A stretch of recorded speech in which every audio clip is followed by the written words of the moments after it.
Welcome to the Craft to Career podcast with Elizabeth Chappell, where every week we dive into how you can turn your craft into a successful career. Get ready to have the career you've always dreamed of. Hello, and welcome to episode 66 of the Craft to Career podcast. I am Elizabeth Chappell of Quilter's Candy and the host of the podcast. This week we have Carina Gardner, who is the guest. Carina is someone who I met years ago. You're going to hear that story in the podcast. She is one of those people who I love to just learn more about.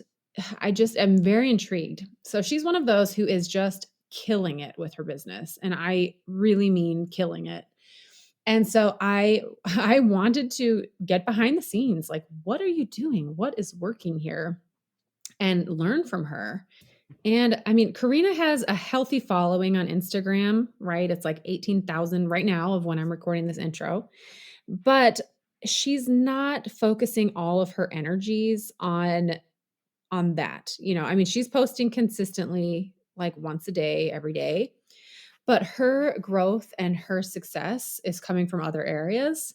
And that's always intriguing to me. Like, I want to know, do I need to play this game? Do I have to do this every day? Like, where is the success coming from for people?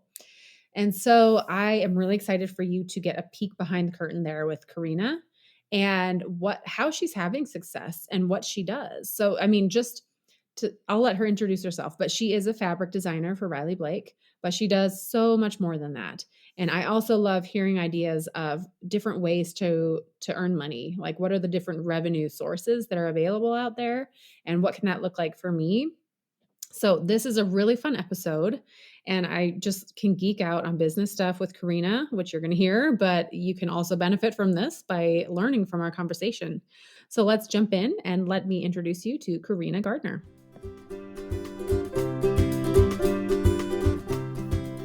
I am so excited to have Carina Gardner here. Carina, for our listeners, can you introduce yourself and tell us what you do? Yeah, I am a fabric and paper designer. I have a PhD in design, and I was the creative director of Cartabello, which is a scrapbooking company, sister company to Echo Park. And at this moment, I still design fabric for Riley Blake, paper for Silhouette. I do mostly digital and 3D at this point. And I own a design program called Design Suite, where we teach designers or people who want to become designers how to make money being designers. Awesome. Okay. So the questions are like pouring through my mind. But before I jump down that road, can you tell us how this journey has looked for you? How did you begin as a creative entrepreneur, and how has it kind of morphed? Just share your journey of that. Yeah, so I came out with a PhD thinking I was actually going to be dean of a college. I had total plans to just be a professor. That was it. Because I had all this research. We did all this short-term work on logos, and I was preparing for a long career as a professor. My specialty was typography and packaging design. I taught the seniors and juniors, and I loved it. I really loved teaching. Well, at the time I had a newborn baby and a 3-year-old. I have 3 kids now, but just little. And I just thought, you know what? I think for just a few years, I think I want to do freelance. And so I started freelancing a little bit, really loved it. And I loved the freedom of it. But I didn't love having to track down clients all the time, right? Like to have to bring in the business. And back then, there were not a lot of ways to bring in business except for referral, right? Now there are so many great ways, the online ways to do freelance business, but back then it was all referral. So I had a girlfriend tell me about digital scrapbooking, and she was like, "Oh, I think you should get into this. It's like a way to be flexible, but like you can just peddle your goods digitally." So I kind of got into that, didn't make a ton of money doing it, but kind of figured it out. And if you want to hear the whole story on that, you can join one of my design boot camps because I tell the whole story on that. But basically, after doing it for almost a year, I got a bigger digital scrapbooking contract. A month later, I got a paper contract, and 6 months later, I got a fabric contract. So my fabric contract I started out with was Northcott. and really enjoyed being with them. I was there. I did about 5 lines for them before I switched over to Riley Blake. Somewhere in the meantime of that, I got invited to become the creative director of Cartabello with Echo Park. We built that company around myself and designers that I had on my design team. Did that for a long time. Loved that. And slowly and surely built up my design business in such a way that I felt really lucky. I've had this amazing design career, lots of contracts with lots of people, but also built this amazing residual income piece with all this like digital product on the internet. So if you had a pie chart of like where your income is coming from, where are the different pieces of the pie Coming from? Mm-hmm. Well, I can tell you right now, this very second, contracts is maybe less than 5% of our income. 95% of the income for the design business. This is very different than the class business, right? Because people will often ask me, well, like, do you make all your money from classes? I'm like, well, I only have been teaching like my design suite program for, I don't know, at the time of recording this, for only a little bit over a year. So most of my income is as a designer. What I'm teaching is actually what I actually do for a business. So 95% of that business comes from digital products. So digital online assets.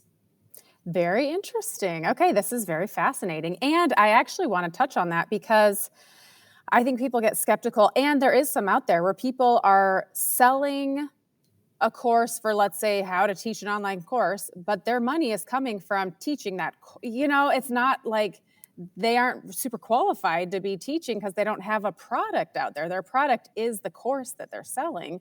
But you are saying like your money forever has come from your design stuff. And so you teach people that. Multiple 6 figures. That's the thing, I think. And I did it without much of an audience at all for years and years and years and years. We only started working on audience building about a year ago. Before that, like, I was an incognito designer. I think people knew about me just because I was in the crafting industry, because I was a creative director, and I had taught some courses in the past. But the truth is that good designers shouldn't be relying all of their money on contracts. There are so many ways to make money as a designer. We try to teach all those different ways in our design suite program, because the truth is good, successful designers have multiple streams of income. Absolutely. And you were earning multiple 6 figures just from your design stuff. Oh, 100%. Yeah. Oh, that's very intriguing. Okay, so for my audience, which is mostly quilters, but there's people who are dabbling in, they want to design fabric, or let's just say they like to draw. Do you work with people who already know Adobe products? Do you teach Adobe stuff? Yeah, we do a little bit of everything. So Design Suite's a super fluid program. We've done this on purpose because we get the person who comes in who literally knows zero Illustrator, or all they've played in is Procreate. Like, people are getting on the iPad now, which we love. Like, that is awesome. So people who are dabbling in Procreate, or maybe from 10 years ago, tons of people who just learned Photoshop. When the truth is that we've got to use Illustrator in order to do final products and to get in repurposed work. So one of the things that I really teach people is to become smart. Like, working hard, I am all for it. We need to all work hard. But the ones who are making it are the ones who are smart. And that means repurposing your artwork in multiple formats all over the internet, which is what I've been doing for years. And I was sort of surprised when I started teaching that people were like, wait, what? What do you do? And I was just like, wait, is this not something people do? It's turned into one of our main strategies in Design Suite, which is we take one piece and over times, we are repurposing that piece in multiple different formats, digitally and in contracts. And there are great ways to do that. So I think it's important to talk to people about becoming smart. Just because you want to become a fabric designer doesn't mean we can't also take that piece of art and put it into scrapbooking, and put it into digital scrapbooking, and add it into clip art and digital sticker sheets. There are just so many ways that we can market this one piece to a lot of different audiences. That is so smart. And for my favorite fabric designers, I want to have that design on something else. I would love to have it as wallpaper, or like something to hang in my room, or, like because I love it, I would love to see it in other formats. And now that I am a fabric designer, I'm starting to think, wait a minute, how else could I use these things in other areas? I've already got this work of art that's working, how else can I use that and earn an income from that? So that's intriguing. Well, I was going to say that we totally have fabric designers in the program. So, sorry, I didn't quite finish that. That was my fault because I got on a tangent. I'm really good at that. So am I. One of the things that's been really interesting about Design Suite is we do get the people who know zero, like no illustrator, nothing. They come in at ground one. But then we have seasoned designers, people who have fabric lines, people who have contracts come into the program. They're getting something totally different out of the program than the person who is starting brand new in Illustrator. And then we have everything in between. And we've done this on purpose, and we've made it work for all levels because there are 17 courses in the program. So there are 17 courses that you get lifetime access to, but even more than that, it's live meetings. So it's live meetings every month. So that means everybody is getting their questions answered, their level answered. And so they're getting what they need out of the program. So, and I thought of that because you just got an amazing fabric contract. I'm so excited for you. You are so sweet to bring that up. Yes, I am thrilled. I'm really excited. Art Gallery Fabrics is who I have loved forever. And yeah, I'm really thrilled, which I remember. Okay, you might not even know that I was there, but you had a booth at Quilt Market years ago, and you had your camper. You brought a camper. Oh, yes. Do you remember? Well, of course you remember. That was a big deal. Yeah, I think I won an award for that. I think it's the only award I've ever won for a booth. But yeah, it was my glamper. I have a turquoise polka dot glamper that we pulled into the booth. And that was really fun. I think that line was Posy Garden. That was a long time ago. It was. I know. I'm dating myself in the industry, which is weird because I felt like a newbie forever, but I'm not anymore. But that I just remember that's when you were on my radar, and I was like, who is this glamper girl? And I walked in, it was a whole experience, but you know your design stuff, like coming from just that experience, you know what you're talking about. But I did want to touch on the fabric design for my listeners in my audience who are quilt pattern designers, fabric designers, and they mesh over. We had chatted before we started recording a little bit about when you signed with Riley Blake, what was the time period-ish? Oh my heavens, I don't even know. Okay. Honestly, it's been well over a decade I've been with them. And then I'm now to the point where I only do one line a year for them. But early on, I was doing like 3 lines some years, couple lines one year. So I wish I could just date it back by fabric line, but I tried doing that the other day and it was not the right date. Time is a funny thing. I'm like, it was yesterday or 10 years ago. I couldn't tell you. But so we were chatting though about when you started with Riley Blake, you did not need to know how to write quilt patterns. Tell me more about that. Yeah, this is a really interesting thing. And I think those of you who are really interested in getting in fabric design, I think Elizabeth has done some things that's made her prime candidate. I'm not surprised at all that Art Gallery wanted her because you've got to have the design know-how, right? So there's that piece of it. But the strategic piece for you at this point is also knowing how to write quilt patterns, design quilt patterns, and having an audience. Those 3 things are very, very helpful at this point in time in getting a fabric contract. If you don't have those things, you're going to have to build those things. And so that it becomes like an all-encompassing thing to get that fabric contract. It's appealing to a fabric company, because like we were saying, there are so many talented artists out there. And so to make yourself stand out a little bit, which you're very lucky at the time because you do not write your own quilt patterns, but you've been in this business long enough that worked out really well for you, Yeah. And so what Elizabeth is alluding to is right now, if you get a fabric contract, very often you are in charge of creating the quilts on your storyboards. You're often in charge of creating the quilts maybe that would show up for Quilt Mart. I mean, there's like a number of different things. I don't do any of those for my patterns. And the reason is because I've been around so long that early in the days, we didn't. They were really hiring just designers, And so because I was just a designer, even though I do design quilt patterns now, and that is a part of our overall arching strategy in my design part of my business, it's not something I have a lot of time for. So Riley Blake is so amazing, and they totally write my quilt pattern for my storyboards, and they do a number of different quilters who use my fabric line when they're promoting it. Now, of course, I do a lot of promotion. I actually do reach outs to shops and all that other stuff. But my part in the business feels really different than what current fabric designers have to do. Like what Elizabeth has been telling me, what she's been doing is not really all the stuff that I'm doing in my fabric business. Yeah. And I am super curious. So pivoting a little bit, I want to say, how did I learn about this? So you have a business coach that you work with, Stacy Yes. Tuschel. Yes. And I think you were the one who told me about her. And so I've kind of been like listening and dabbling in. But can you share why you have a business coach, what she does for you, and how that's helped your business? Yeah, I mean, so for me, and you really do cater to people on this podcast who are trying to understand business. Is that correct, Elizabeth? Mm-hmm. Yep. So here's the deal, you guys. I think everybody thinks if you're a designer, it's just fun. You're just illustrating all the time and you're just, just designing all the time. It's just this amazing, flexible life. And the truth is that 50% of your time should be done designing and 50 should be done in strategy. There should be all the strategic ways you should be distributing and selling your artwork.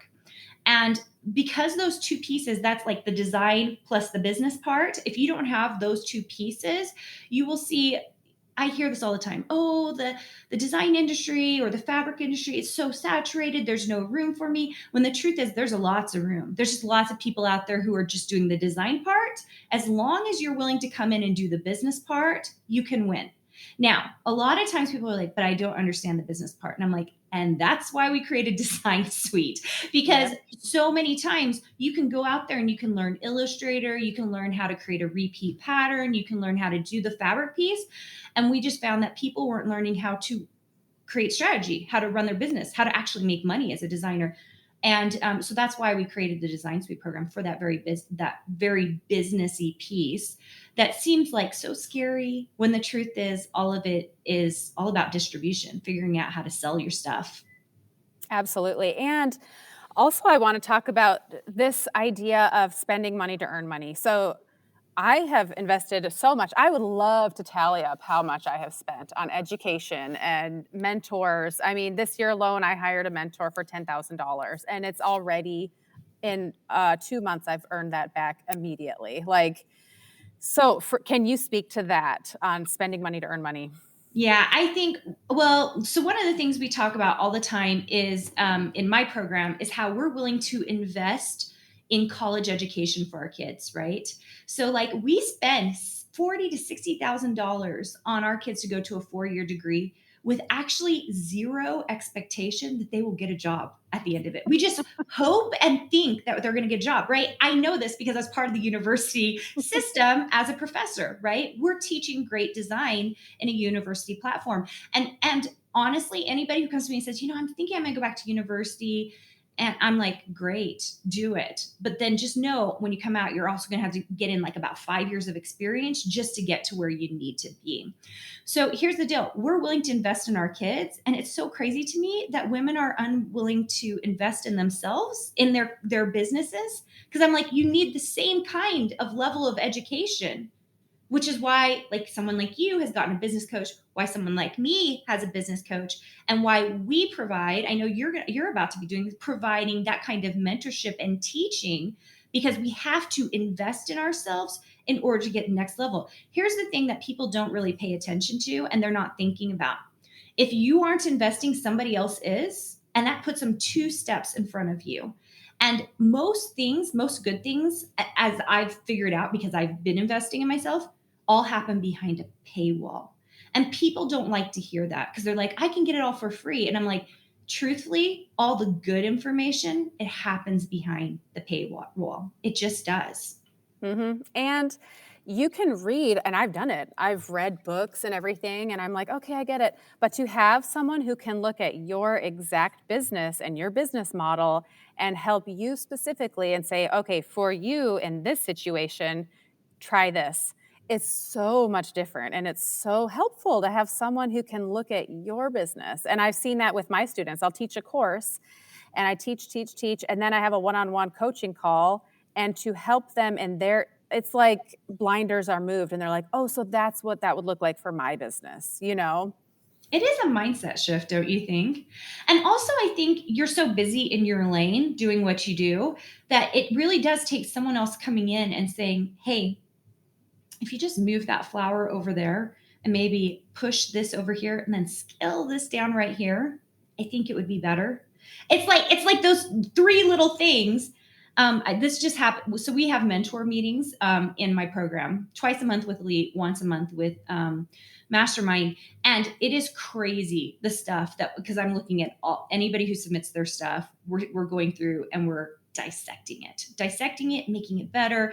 And even the people on the side that haven't submitted stuff, they're like, oh my gosh, I hadn't thought to do that. Oh my gosh, I couldn't believe that you just did that. Oh my gosh, I need to change the scale on my fabric, or I need to whatever. It's just that kind of input, that real life input, not the thing from the book that tells you the general thing, the actual fabric line getting ripped to shreds so that it is better.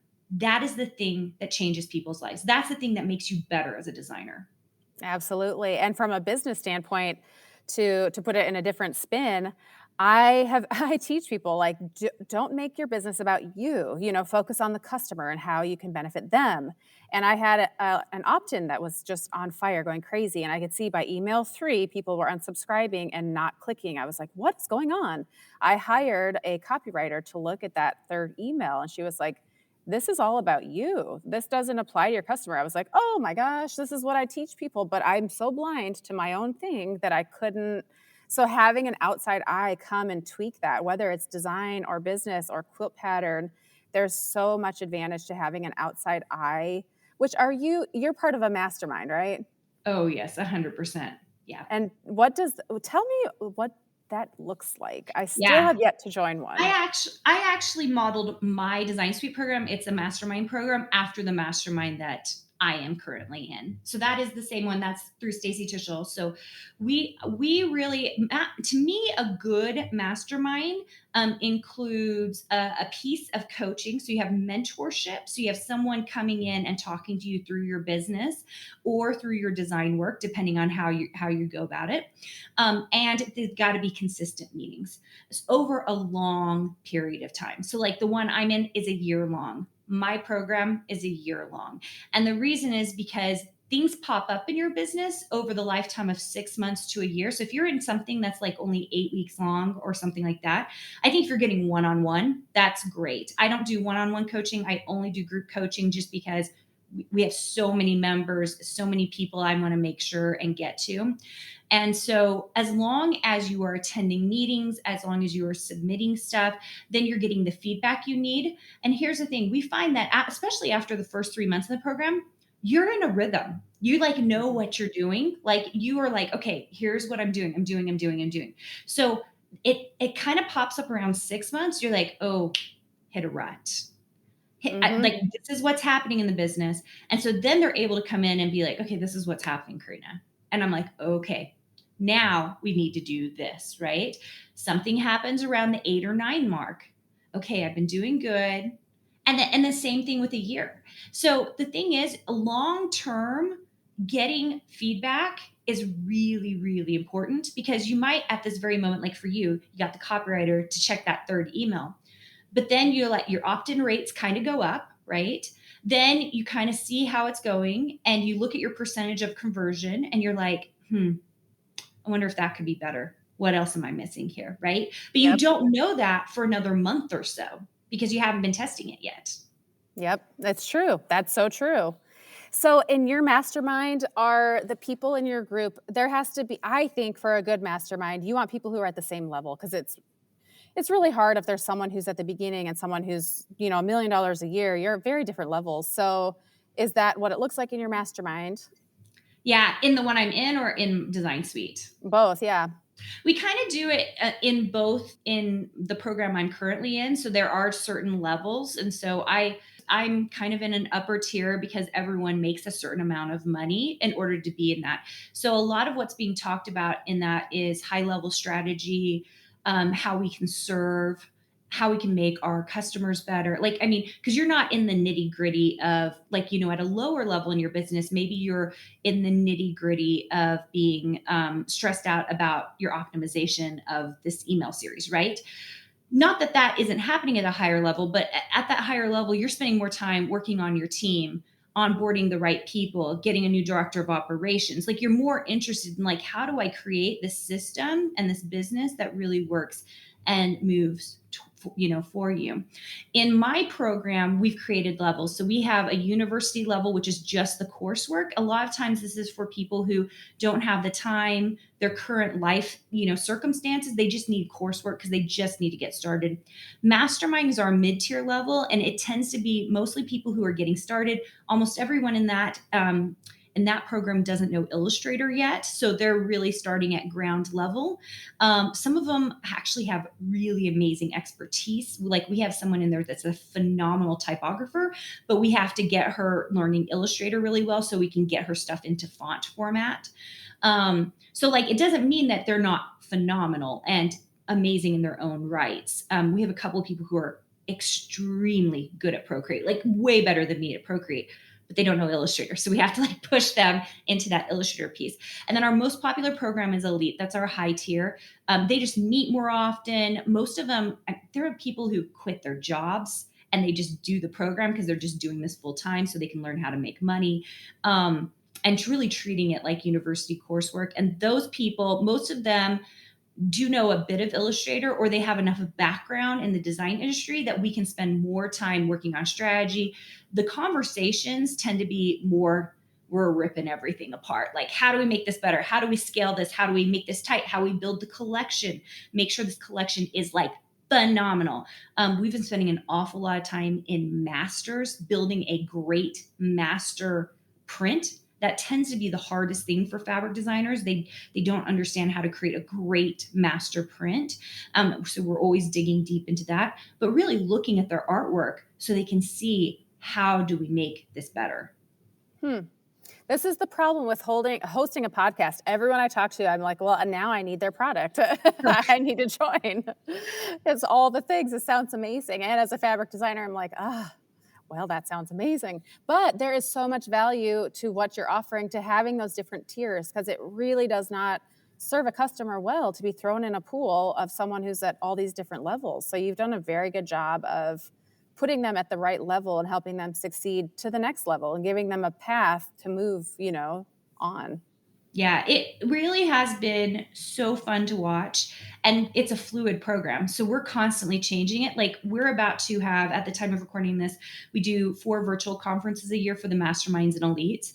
They all come to it. We bring in guest speakers. We have speakers from within the program that have amazing specialties. Like the people who come into the program are phenomenal. Just the typography person I was just telling you about, she is doing a whole thing on typography and how to get it into Illustrator. It's just mind blowing.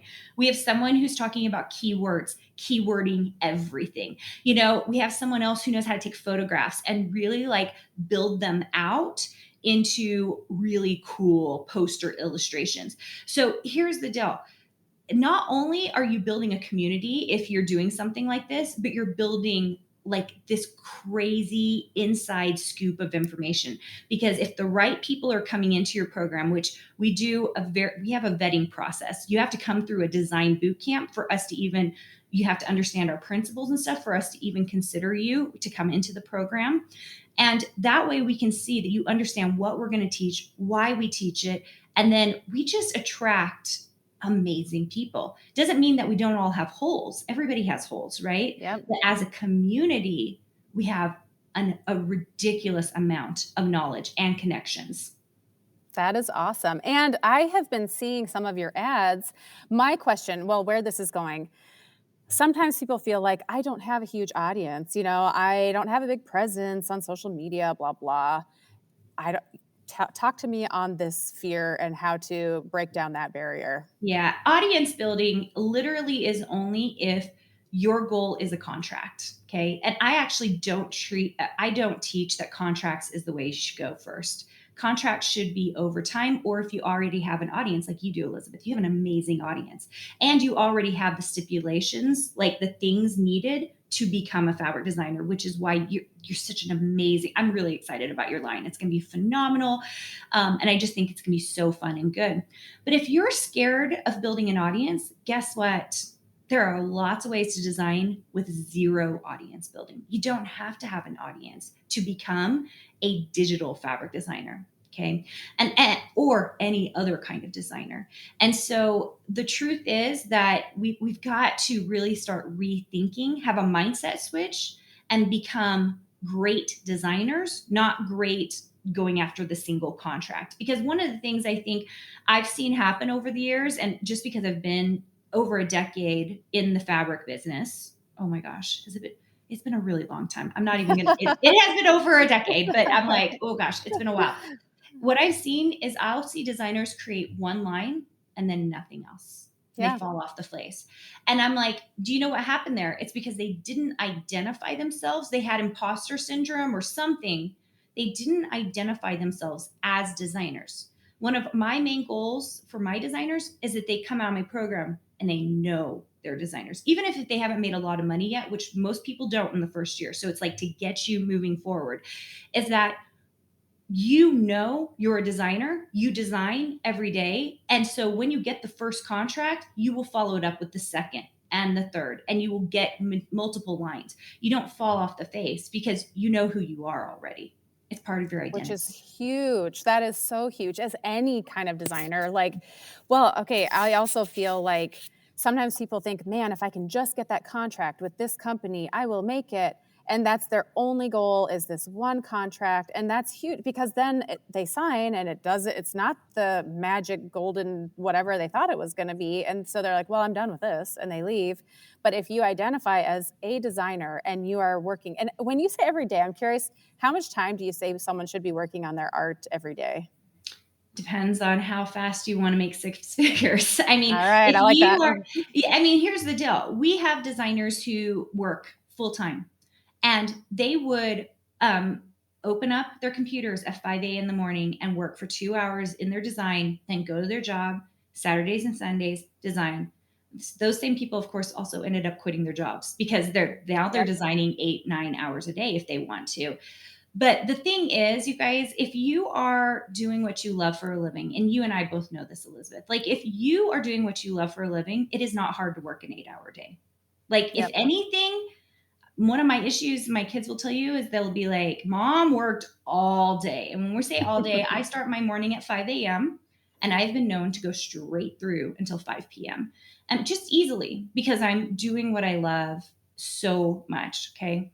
So I just think great design, I would say an 8-hour day, like you got to treat it like a job, right? Like if you are doing a 5-day work week and you work for 8 hours a day, you're treating it like a design business, like it's your design career, and you should make money that matches that, right? Absolutely. But I do also like bringing in that what you talked about, because so many times people get stuck in the starving artist mentality where they art, but you have to tie in that business aspect, to learn how to do it smart. And so I think remembering that and also retraining the way we think that you can earn money as an artist. Absolutely, you can. Not only can you earn money, you can earn a lot of money. Because the crazy thing is we took what I was doing for the last, 14 years in my business, and we applied all my own strategies that we teach in Design Suite. We've added 2 new shops this year, and we expect both of them to do both of them each at least $50,000 to $100,000 each.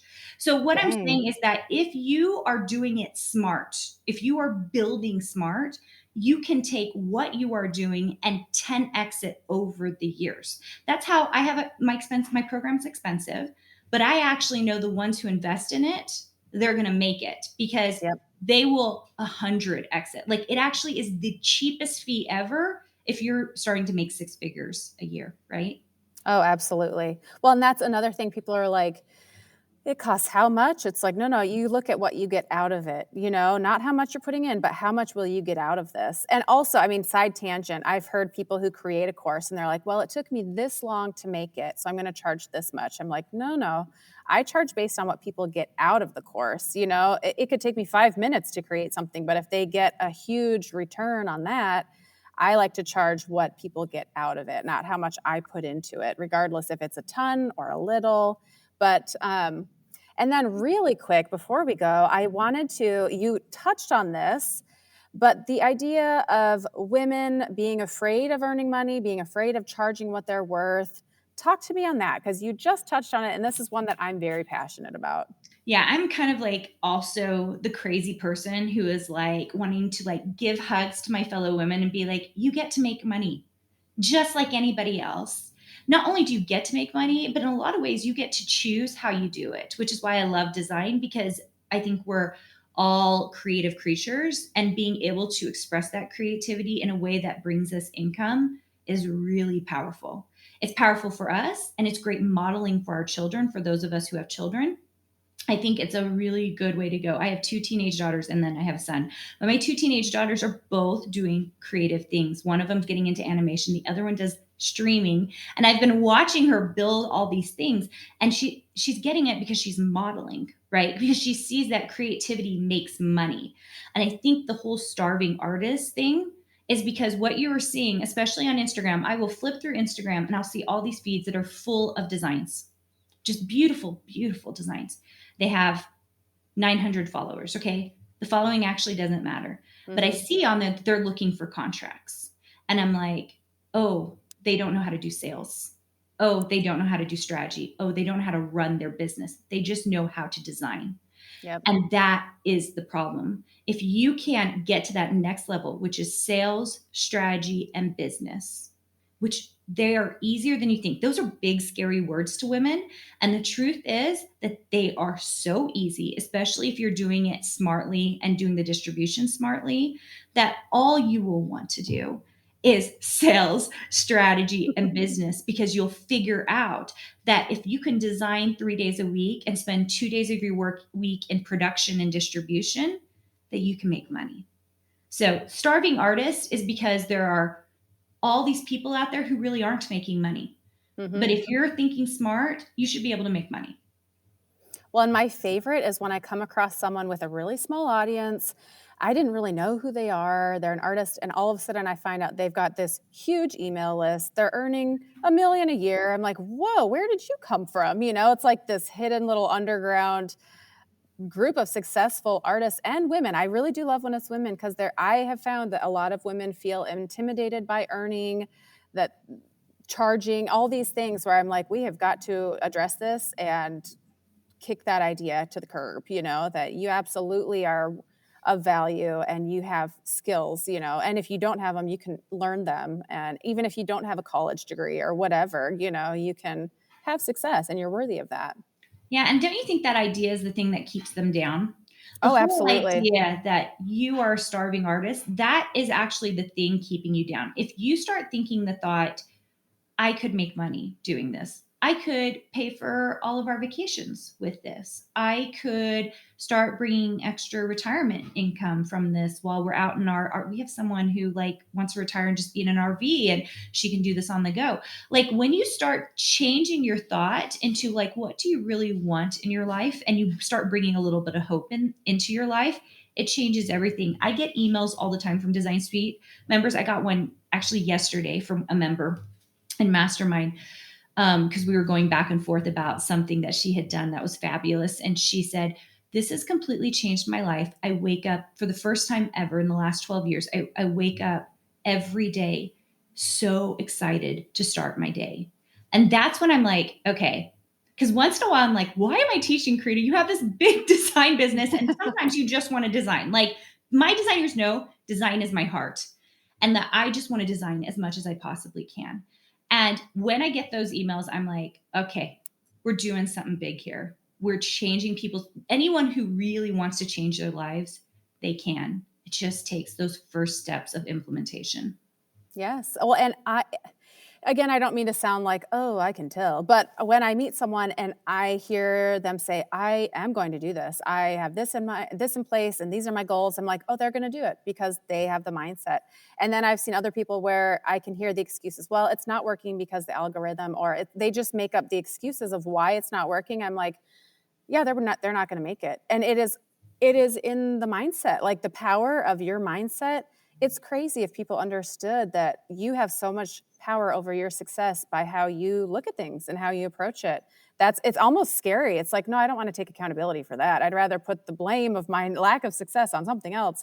But there's so much power in how we look at life, you know? Yeah, 100%. I will say this every time, because here's the thing. People think that, there are these varying levels of designers, when the truth is most designers are pretty equal. They're just different styles, right? Mm-hmm. And I will see two designers, even with similar styles, equally as good. And I can always tell you which one is going to win and make money and which one isn't. It's always the one who believes in herself. The Yep. one who is making excuses, even though her artwork is literally the same caliber. If she's making excuses, I can tell you right now, she's the one who will quit. It will remain a hobby. It will not be something that makes money for her. Absolutely.